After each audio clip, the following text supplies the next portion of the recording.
I wonder if you've ever had this happen to you. You're slumbering in your couch on a peaceful afternoon, and suddenly the dog starts to bark, and you get up to see what all the commotion is about. You feel the adrenaline rush and your heart is racing, and suddenly things start getting done in your house that perhaps should have been getting done a long time ago. This illustration serves to show us a little bit about how pro-tandem works. Let me see if this little story will help illustrate what happens in our cells. We used to have a little dog we named Whippet. She was a Shetland sheepdog, and they are really an amazing breed. They instinctively love to herd and to keep everybody together. They love to bark, and as such they are very effective at sounding an alarm. If you've ever had a Sheltie, you know exactly what I mean.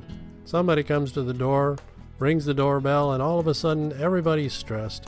Everybody's activated by her barking, and things start to happen inside the home. Now imagine that your house is like a human cell. In your home you have couches that the kids like to lay on. They won't get up until they are motivated to do so, either by noise, having to go to the bathroom, or because they're hungry. Mom is in the kitchen, and she generally regulates what goes on inside the home. If any cooking is to be done, she is either doing it or directing others as to how to cook. Her kitchen, like most kitchens, has a pantry and a refrigerator.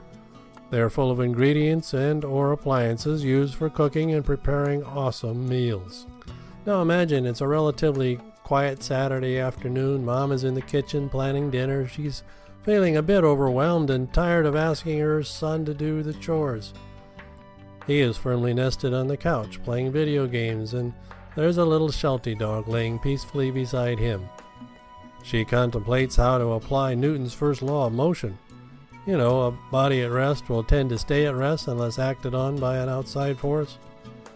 Now, for the sake of our illustration, we're going to give each of these elements names that correspond to parts of our cells.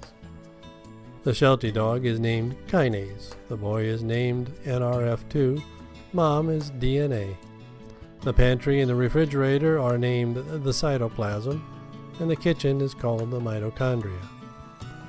Here is a simplified diagram of a cell with each of these parts.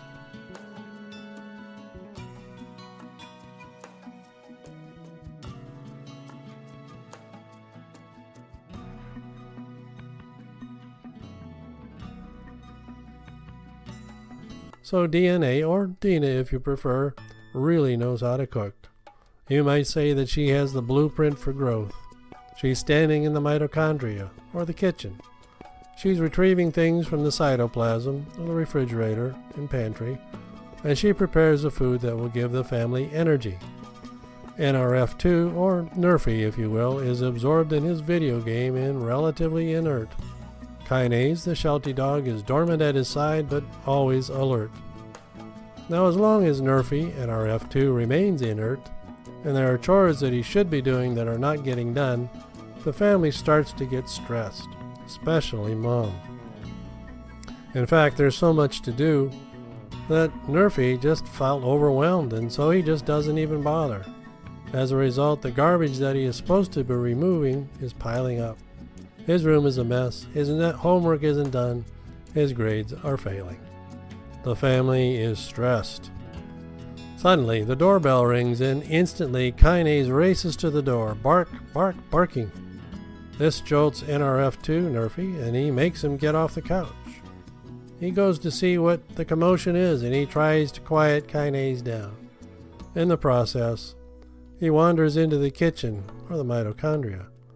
His mom gets the bright idea that she's going to offer to make him some cookies, providing he gets his chores done. Suddenly, Nrf2 gets active. He starts vacuuming floors, getting ingredients, removing garbage, and generally getting things done. He's throwing all the switches. His mom teaches him how to make the cookies. He eats them, gets happy and productive, and now there's a lot less stress in the home. This is sort of how pro-tandem works. Pro-tandem is the doorbell ringer. It's an Nrf2 activator. And it does it by making a change to kinase, and in turn makes a change to Nrf2 and gets it moving. Once that Nrf2 gets into the mitochondria, it starts throwing switches that modulate gene expression.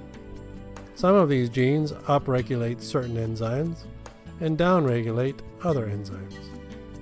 This starts the process of cleaning up the overload of free radicals stressing the body. One of the enzymes that gets upregulated is called superoxide dismutase, or SOD. It is a powerful antioxidant that scoops up free radicals at a ratio of 1 million per second. In addition, other enzymes such as catalase and glutathione peroxidase are responsible for gene expression that downregulates inflammation. This combination provides a 1-2 punch, reducing the overwhelming load of free radicals that cause such stress to our bodies. This is very significant because it's not possible to take in enough antioxidants to clean up the overwhelming load of free radicals that bombard us from multiple sources every day. But now it is scientifically shown that Protandim is the first product ever that regulates gene expression, allowing your body to produce its own antioxidants. There are numerous university studies that show how Protandim activates Nrf2 and modulates gene expression. This quote from Washington State University in January 2015 summarizes the positive results shown by this research when it says, quote, "This is the most extraordinary therapeutic and most extraordinary preventative breakthrough in the history of medicine," unquote. Bold words. Is it too bold to say that Protandim is the discovery of our times, and that it is equivalent to the discovery and development of penicillin at the start of the 20th century? Perhaps. Perhaps not. Isn't the science compelling enough to justify using it for ourselves?